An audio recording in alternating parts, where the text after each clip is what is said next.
Hello, welcome back to our channel. ప్రస్తుతం మనతో పాటు హైకోర్టు అడ్వకేట్ విష్ణువర్ధన్ గారు మనతో ఉన్నారు.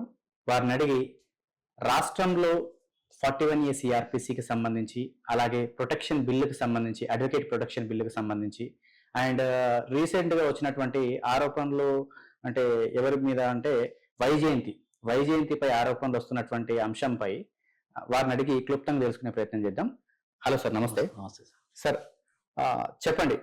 ఇప్పుడు న్యాయవాదులకు సంబంధించి అంటే అందరికీ ఒక్కొక్క చట్టాలు ఉన్నాయి. ఇప్పుడు డాక్టర్కి కానీ అలాగే వివిధ రకాల ఒక్కొక్క పర్సన్కి ఎక్సెట్రా అంటే ఒక్కొక్క పర్సన్కి ఒక్కొక్క చట్టం ఉన్నట్టు, రక్షణ చట్టం ఉన్నట్టు న్యాయవాదులు కూడా పోరాడడం జరుగుతుంది రాష్ట్ర ప్రభుత్వంలో, ముఖ్యంగా తెలంగాణలో. ఇంతకు ముందు గతంలో మొన్న రీసెంట్ గా మనం చూసుకుంటే రాజస్థాన్ లో బిల్లు పాస్ అయింది సార్. ఇప్పుడు తెలంగాణ వ్యాప్తంగా కూడా అన్ని కోర్టు బార్ అసోసియేషన్స్ న్యాయవాదులందరూ కూడా బిల్లు కావాలని చెప్పేసి వాళ్ళు పోరాడుతూ ఉన్నారు. అంటే అడ్వకేట్ ప్రొటెక్షన్ బిల్లుపై అంటే కొన్ని పోలీస్ అట్రాసిటీస్ జరిగాయి, అలాగే కొన్ని సొసైటీలో కూడా దాడులు జరిగాయి. దానిపై మీరేమంటారు సార్?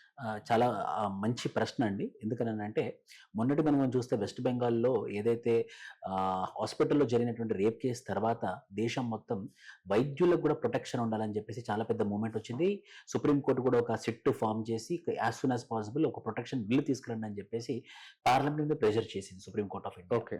సిమిలర్లీ మరి అలా ఒక డాక్టర్స్ మీద కానివ్వండి, లేకపోతే పోలీసుల మీద కానివ్వండి, వాళ్ళ యొక్క రక్షణ కోసం చట్టాలు, బిల్లులు, ఎగ్జిక్యూటివ్ రెజల్యూషన్స్ ఉన్నప్పుడు మరి న్యాయవాదులు ఎవరైతే న్యాయం కోసం కొట్లాడుతున్నారో, న్యాయం కోసం ముందు నిలబడుతున్నారో వాళ్ళకి ఎలాంటి ప్రొటెక్షన్ లేదు, రక్షణ లేదు. ఫర్ ఎగ్జాంపుల్ మనం ఒక 2 సంవత్సరాల క్రితం చూసుకొని ఉంటే పెద్దపల్లిలో భార్యాభర్తలు ఇద్దరు, వైఫ్ అండ్ హస్బెండ్ ఇద్దరిని నడి రోడ్డు మీద చంపేశారు. వామన్ రావు నడి రోడ్డు, వాళ్ళు యూనిఫామ్ మన కోర్టులో మన యొక్క అప్రాన్ లో ఉన్నప్పుడు చంపేశారు. అందులో ఒక పొలిటికల్ లీడర్ ఇన్వాల్వ్ అయ్యాడని తెలుసు.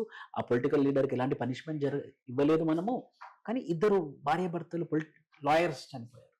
ఇలా ఎన్ని రోజుల న్యాయవాదుల మీద ఈ యొక్క దౌర్జన్యం కానివ్వండి, లేకపోతే రక్షణ లేకపోవడం కానివ్వండి, భయంగా ఎన్ని రోజులని బతకాలి? అదే ఒక రక్షణ బిల్లు వచ్చింది అనుకోండి, ఒక చట్ట ప్రకారమైనటువంటి ఒక చర్య తీసుకున్నాం అనుకోండి, అప్పుడు వాళ్ళు పనిచేసే చోట కూడా స్వతంత్రంగా పనిచేయవచ్చు. సో ఖచ్చితమైనటువంటి రక్షణపూరితమైనటువంటి బిల్లు, చట్టము ఎంతైనా అవసరం. ఓకే సార్, ఇప్పుడు మీరు అన్నట్టుగా అదే పెద్దపల్లి ఇన్సిడెంట్ ఏదైతే ఉందో దాని వెనకాల టిఆర్ఎస్ కు సంబంధించినటువంటి వ్యక్తి ఎవరైతే పుట్టం మధు ఉన్నారో వారి ప్రమేయం ఉంది అని చెప్పేసి, అలాగే టిఆర్ఎస్ కు సంబంధించినటువంటి గత ప్రభుత్వం ఏదైతే ఉందో అప్పుడు జరిగినటువంటి ఇన్సిడెంట్ పై చాలా మంది దాన్ని కంప్లైంట్ చేశారు. కానీ ఇప్పుడు రేవంత్ రెడ్డి గారి ప్రభుత్వం ఇప్పుడు 8 months నుంచి ఉంది. సో ఈ ప్రభుత్వంలో న్యాయవాదులందరూ కొంచెం నమ్మకం కూడా పెట్టుకున్నారు. ఏంటి అంటే ఈ యొక్క ఇన్సిడెంట్ గత ప్రభుత్వంలో జరిగినటువంటి వామన్ రావు ఇష్యూ బేస్ చేసుకొని మాకు ఈ ప్రభుత్వంలో న్యాయం జరుగుతుందేమో అని చెప్పేసి సీనియర్ న్యాయవాదులు, హైకోర్టుకు సంబంధించిన వాళ్ళు, డిస్ట్రిక్ట్ బార్ అసోసియేషన్ వాళ్ళు కానీ ఇంకా రకరకాల ఎవరైతే న్యాయవాదులు ఉన్నారో తెలంగాణ రాష్ట్ర ప్రభుత్వంలో వారు ఇలా అంటున్నారు సార్. దాని గురించి మీరేమంటారు? ఖచ్చితంగా సార్. అందుకు రీసెంట్గా మొన్న రంగారెడ్డిలో 2 నెలల క్రితము ఒక మహిళా అడ్వకేట్ మీద పోలీసుల దౌర్జన్యం. ఈ పోలీసులు కూడా ఎలా పడితే అలా వాళ్ళు డెమోక్రటిక్ హక్కు, ప్రజాస్వామ్యమైనటువంటి హక్కు, ఎక్కడైతే అన్యాయం జరుగుతుందో వాళ్ళ యొక్క గొంతు లేపడం లాయర్ల యొక్క ముఖ్యమైనటువంటి ప్రాథమికమైనటువంటి హక్కు అండ్ చర్య. పోలీసులు వాళ్ళ మీద అరాచకం చేశారు. పోలీసులు న్యాయవాదులను కొట్టారు, ఒక మహిళా న్యాయవాదిని కొట్టారు. ఇప్పుడు పోలీసులను ప్రశ్నించడానికి చట్టం లేదు. ఇలా చేయడం తప్పని చెప్పడానికి ఒక చట్ట ప్రకారమైనటువంటి లా లేదు. మరి అలాంటప్పుడు మహిళల న్యాయవాదులు కానివ్వండి, లేకపోతే ఈ న్యాయవాది కానివ్వండి, ఇలాంటి చట్టాలు లేకపోయేసరికి ఏమవుతుందనంటే విచ్చలవిడిగా న్యాయవాదుల మీద అయితే దోపిడీలు కానివ్వండి, దౌర్జన్యాలు కానివ్వండి కొడుతున్నారండి. ఓకే. అండ్ లిటరల్ గా చూసుకుంటే మనం 41A సిఆర్పిసి గురించి చాలా వాదోపవాదాలు అండ్ దాని మీద క్లెయిమ్స్ కొన్ని వస్తా ఉన్నాయి. రీసెంట్ గా మనం అన్ని భారతంలో ఉన్నటువంటి న్యాయవాదులు ఎవరైతే 41A సిఆర్పిసిని కంప్లీట్ గా రద్దు చేయాలని అంటున్నారు. అండ్ మోర్ ఓవర్ ఇప్పుడు కొత్తగా వచ్చినటువంటి బిఎన్ఎస్ కు సంబంధించినటువంటి యాక్ట్ ఏదైతే వచ్చిందో దాంట్లో జ్యుడిషియల్ పవర్స్ పెంచారు, ఇది పోలీసు వాళ్ళకి. సో ఇలా అంటే ఆల్రెడీ అట్రాసిటీస్ అంటే అడ్వకేట్స్ మీద అట్రాసిటీస్ చేసే పోలీసు వాళ్ళకి మళ్ళీ అడిషనల్ గా వాళ్ళకు ఒక ఇంకా కొన్ని పవర్స్ ఇచ్చి మమ్మల్ని కొట్టండ్రా అని చెప్పేసి వాళ్ళకే మనం చెప్తున్నాము. సో ఇంకా పవర్స్ ఇవ్వడం వల్ల అడ్వకేట్లు ఇంకా కృషించిపోవడం అంటే ఎర్త్లో సమాధి చేయడం వంటిదేనా? ఇది చాలా మంచి ప్రశ్న సార్. ఎందుకనంటే అసలు సెక్షన్ 41 వచ్చినటువంటి నేపథ్యం చెప్తాను నేను. ఎక్కడో అరుణేష్ కుమార్ అనే ఒక జడ్జిమెంట్ వచ్చింది. ఎందుకనంటే అక్కడ జరిగినటువంటి సందర్భంలో కోర్టుకి ఎళ్లి జడ్జిమెంట్ తీసుకురావడంలో టైం రావడం వల్ల పోలీసులకి వాళ్ళ దగ్గరనే పోలీస్ బెయిల్ అని అంటాం, స్టేషన్ బెయిల్ అని అంటాము. అక్కడే వాళ్ళు బెయిల్ ఇవ్వచ్చు అని చెప్పేసి జడ్జిమెంట్ వచ్చింది. ఓకే. ఆ కాంటెక్స్ట్ లో అది కరెక్ట్. సో ఇది ఇప్పుడు ఏమైందంటే ప్రతి పోలీస్ స్టేషన్ లో కూడా ఆ పోలీస్ ఎస్హెచ్ఓ ఎవరైతే ఉన్నారో అతని యొక్క పవర్స్ ఉపయోగించి బెయిల్ ఇస్తాడు. అతను పవర్స్ ఇచ్చి బెయిల్ ఇచ్చాడంటే ఏం చేస్తాడండి? మరి బెయిల్ కావాలా, రిమాండ్ పంపించాలా, డబ్బులు ఇస్తావా నాకు చస్తావా అని బెదిరిస్తాడు. When absolute power then the corruption will be absolute. So Okay. ఆయన దగ్గర అబ్సల్యూట్ పవర్ ఉన్నప్పుడు బెయిల్ ఇవ్వడానికి absolutely he will be corrupting. So అలా బెదిరించడము, బెదిరింపు ధోరణిలోకి వెళ్ళడము ఎవరిని, సామాన్య ప్రజల మీద. అంటే అంటే మీరు అన్నట్టు మాట మనం కుదుర్చుకొని దాంట్లో మనం కొంత మూటలో చెప్తే అప్పుడు వాళ్ళు స్టేషన్ బిల్ ఇచ్చేస్తారు. ఇచ్చేస్తారు. లేకపోతే మనం ఎదురు తిరిగినాం అనుకోండి, లేదా రిమాండ్ పోవాలి. రిమాండ్ పోవాలి. అసలు రిమాండ్ చేయడం లీగలా ఇల్లీగలా సార్? సార్ అసలుకి రిమాండ్ చేయడం అనేది ఇల్లీగల్ చట్ట ప్రకారంగా చెప్తే. 41A CRPC కేసులలో అంటే 7 years బిలో కాల పరిమితిలో ఉన్నటువంటి కేసులలో 41 CRPC ప్రకారంగా 7 సంవత్సరాల కన్నా తక్కువ శిక్ష పడితే రిమాండ్ చేయడం అనేది అంత అవసరం లేదు. అలాంటి సిచ్యువేషన్ లో ఈ పోలీస్ వాళ్ళు సెక్షన్ 41A చూపించేసి సుప్రీంకోర్టు యొక్క జడ్జిమెంట్ చూపించి నా దగ్గర నీకు బెయిల్ ఇచ్చే అవకాశం ఎక్కువ, నా దగ్గర బెయిల్ ఇచ్చే పవర్స్ ఎక్కువగా ఉన్నాయి, సో నేను బెయిల్ ఇస్తాను మీకు, మీరు నాకేం చేస్తారు? అయ్యో మొన్ననండి పోలీస్ స్టేషన్లో ఓ భార్య భర్తలు ఇద్దరు కొట్లాడుకున్నారు. భర్త మూర్ఖుడు, వాడు క్రిమినల్. పాపం అమ్మాయి వెళ్ళేసి పోలీస్ స్టేషన్లో కంప్లైంట్ ఇచ్చింది. It's a genuine case. ఈ షుడ్ బి ఇమీడియట్లీ అరెస్టెడ్. ఎక్కడ సార్ అది? ఇక్కడ మన చిక్కడపల్లి పోలీస్ స్టేషన్లో. ఓకే. ఈ షుడ్ బి ఇమీడియట్లీ అరెస్టెడ్. వాడు వెళ్ళేసి ఎస్హెచ్ఓ మరి మీ వైఫ్ ని మీద కంప్లైంట్ ఇస్తుంది, మరి నిన్ను మరి రిమాండ్ పంపించాలా, మరి నీకు స్టేషన్ బెయిల్ ఇవ్వాలా అని అంటే, ఎవరైనా ఏమంటే స్టేషన్ బెయిల్ ఇవ్వండి సార్, మా వైఫ్ ఏదో నా మీద అక్యూజ్ చేస్తుంది అని అన్నాడు. ఆమె మీద మొత్తం చర్మం మీద మొత్తం దెబ్బలు అవన్నీ క్లియర్ కట్ గా కనబడుతున్నాయి. మరి సరే మరి చేస్తాను, మరి మీకు స్టేషన్ బెయిల్ ఇస్తాను, మరి నాకేంటి? ఓకే. జైలు పోవాల్సిన వాడు ఫ్రీగా తిరుగుతున్నాడు ఇప్పుడు. ఓకే. ఇప్పుడు అమ్మాయికి రక్షణ ఏంటి? ఓకే. సెక్షన్ 41A అనేది completely it is getting misused by the law enforcement agencies. The law enforcement agencies who should enforce the law, they are the violating the law. Okay. మొన్న రీసెంట్ గా ఒక జనగం ఇష్యూలో Jangaon bar కు సంబంధించినటువంటి అంశము ఎవరైతే ఇప్పుడు భార్య భర్తలమై జరిగినటువంటి అంశం, జనగం పోలీస్ కు సంబంధించి అమృతరావు దంపతులు, వారిపై కూడా పోలీసులు దాడి చేయడం జరిగింది. దాని పరిధిలో ఫెడరేషన్ అధ్యక్షులు కావచ్చు, మిగతా కొంతమంది బార్ అసోసియేషన్ ప్రెసిడెంట్స్ డీజీపీకి రిప్రజెంటేషన్ ఇవ్వడం జరిగింది, జితేందర్ గారికి. సో అయినా కూడా పోలీసు వాళ్ళు ఇంకా అంటే మళ్ళీ ఇలాంటి పునరుత్వం అవుతున్నాయి రిపీటేషన్ గా. సో దాని గురించి మీరేమంటారు? ఖచ్చితంగా ఇమీడియట్ గా section 41A law commission of India చెప్పింది. సెక్షన్ 41A పోలీస్ డిపార్ట్మెంట్ లో, అంటే పోలీసు చాలా rarest of the rare cases లో మాత్రమే అది వాడాలి. అది వాడి ఎస్హెచ్ఓకి పంపించాలి. లేకపోతే ప్రతి case it should go to the advocate or to the court. ఇప్పుడు వీడే ఇక్కడ బెయిల్ ఇచ్చేస్తే, పోలీస్ ఎన్ఫోర్స్మెంట్ ఏజెన్సీస్ వీళ్ళే ఇక్కడ బెయిల్ ఇచ్చేస్తే, మరి లాయర్కి ఏంటంటే పని? న్యాయం తీసుకొచ్చేది లాయర్లు, అడ్వకేట్లు. వాళ్ళకి పని లేకుండా ఈ పోలీసే బెయిల్ ఇచ్చేసుకుంటూ వెళ్ళిపోతే మరి లాయర్ ఏం చేయాలి? నెంబర్ 1. నెంబర్ 2, ఇలా విచ్చలవిడిగా బెయిల్ ఇచ్చేసుకుంటూ వెళ్ళిపోతే మరి వాళ్ళు న్యాయం జరిగేది ఎలా? So law commission of India 282 report ప్రకారంగా rarest of the rare cases లో మాత్రమే ఎస్హెచ్ఓకి పవర్స్ ఉండాలి అని మెన్షన్ చేసింది. ఇప్పుడు గవర్నమెంట్ ఆ లా కమిషన్ రిపోర్ట్ తీసుకుని వచ్చి ఒక ఎగ్జిక్యూటివ్ రెజల్యూషన్ కానివ్వండి, లేకపోతే ఒక కోర్టు మెమరాండం కానివ్వండి, లేకపోతే చట్టం కానీ తీసుకొస్తే ఏమవుతుందో క్లారిటీ వస్తుంది. ఓహో, ఈ సిచ్యువేషన్ లో మాత్రమే నేను సెక్షన్ 41A వాడాలి, ఈ సిచ్యువేషన్ లో నేను 41A వాడకూడదు. అలా ఉండడం వల్ల ఏమవుతుంది? సర్టెనిటీ ఉంటుంది, అనిశ్చితి ఉండదు, సర్టనిటీ ఉంటుంది. అతనికి కూడా తెలుస్తుంది అనమాట, నేరం చేసిన వాడికి, ఓహో నాకు స్టేషన్ బెయిల్ దొరకదు, నేను రిమాండ్కి వెళ్ళాల్సిందే అన్న అవగాహన ఉందనుకోండి, లంచం ఇవ్వడు.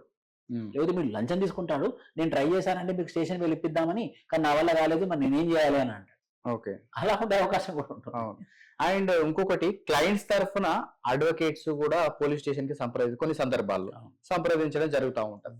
సో క్లయింట్ తో అంటే ఈ మీరు చెప్పినటువంటి ఏదైతే 41A కేసులకు సంబంధించినటువంటి అంశాలు ఏదైతే ఉన్నాయో, అప్పుడు ఒక లాయర్ తరఫున భయాందోళన గురైనటువంటి ఎవరో అక్యూజ్డ్ సంథింగ్ వారి యొక్క క్లయింట్స్, అడ్వకేట్ కు సంబంధించినటువంటి క్లయింట్స్, వారి తరఫున వాళ్ళు పోలీస్ స్టేషన్ ని సంప్రదించినప్పుడు, వాళ్ళు క్లయింట్ తరఫున మాట్లాడుతున్నప్పుడు, అడ్వకేట్ గా మాట్లాడుతున్నప్పుడు పోలీసు వాళ్ళు కూడా దౌర్జన్యంగా మీకెందుకు అని దౌర్జన్యంగా దుర్భాషలాడుతూ దుర్భాషలు వాళ్ళని హరాస్మెంట్ చేయడం అంటే కొన్ని సందర్భాల్లో కొట్టడం కూడా జరిగింది. కొన్ని సందర్భాలలో కొట్టడము, కొన్ని సందర్భాల్లో మీరు స్టేషన్ బయటకు వెళ్ళండి, ఇక్కడి నుంచి నడవండి అన్నటువంటి దుష్భాషలు కూడా ఆడడం చాలా జరిగింది. సో అలాంటి పోలీసులపై అంటే చట్ట పరిధిలో వాళ్ళని అంటే అంటే వాళ్ళకి అంటే నార్మల్ గా ఉండే సిటిజన్స్ కి అందరికి చట్టం సమానమే. సో వాళ్ళు కూడా ఒక పబ్లిక్ సర్వెంట్లే గవర్నమెంట్ లో. సో అలాంటప్పుడు వాళ్ళకి ఎలాంటి పనిష్మెంట్స్ ఉండాలంటారు? ఎవరైతే లాని వైలేట్ చేస్తున్నారో ముఖ్యంగా పోలీసులు ఖచ్చితంగా, ఎందుకనంటే వాళ్ళే లా ప్రొటెక్టర్స్, వాళ్ళే లా వయలేటర్స్ అయినప్పుడు అది కూడా లా ప్రొటెక్ట్ చేసేటటువంటి పవర్ ఎవరి దగ్గర ఉంది? అడ్వకేట్స్ దగ్గర ఉంది. ఆ అడ్వకేట్స్ ని కూడా వీళ్ళు వాల్యూ ఇవ్వట్లేదు అని అంటే it should be serious offence, it should be criminal offence on the police department and police should be properly should be prosecuted and should be punished. Okay. So దీనికి చట్టం రెండు ఖచ్చితంగా రావాలి సార్. ఒకటి, లాయర్స్ అడ్వకేట్స్ ప్రొటెక్షన్ యాక్ట్ రావాలి ఖచ్చితంగా immediately, as soon as possible, as Revanth Reddy promised before elections, number 1. Number 2, section 41 has to be used in the rarest of the rare cases as recommended by law commission of India. Okay. ఇలా ఇవి మాత్రం immediate గా వస్తే న్యాయం వస్తుందన్న నమ్మకం ప్రజల్లోకి వస్తుంది. అడ్వకేట్లు కూడా మేము స్వతంత్రంగా పనిచేస్తామన్న నమ్మకం కూడా వాళ్ళకి వస్తుంది. సార్, ఇప్పుడు తెలంగాణ రాష్ట్ర ప్రభుత్వంలో ఇప్పుడు ముఖ్యమంత్రి రేవంత్ రెడ్డి గారు ఇప్పుడు పరిపాలన జరుపుతా ఉన్నారు. ఇక్కడ ఇప్పుడు లా మినిస్టర్ అనేది కూడా మనకి అపాయింట్ చేయలేదు వాస్తవంగా. సో ఆ మినిస్ట్రీస్ కూడా సార్ దగ్గరే ఉన్నాయి. సో మరి ప్రత్యేకంగా మీరు ఏదైనా అడ్వకేట్స్ కావచ్చు, ఇప్పుడు లాయర్స్ ఎవరైతే వారు ఉన్నారో వారు అట్లీస్ట్ ఒక అప్పీల్ పెట్టుకోవడానికైనా ఒక మనిషి ఉండాలి. డైరెక్ట్ గా సీఎం అపాయింట్ దొరకాలంటే చాలా మందికి కొంచెం కష్టం అవుతుంది అలాంటి పెద్ద మనిషిని గెలవాలంటే. సో లా మినిస్టర్ ని అంటే మీరు అంటే పెట్టడానికి మీరు ఏమన్నా రిక్వెస్ట్? ఖచ్చితంగా లా మినిస్ట్రీకి మేము రేవంత్ రెడ్డి గారికి ఒక మెమరాండం ఇవ్వాలనుకుంటున్నాము.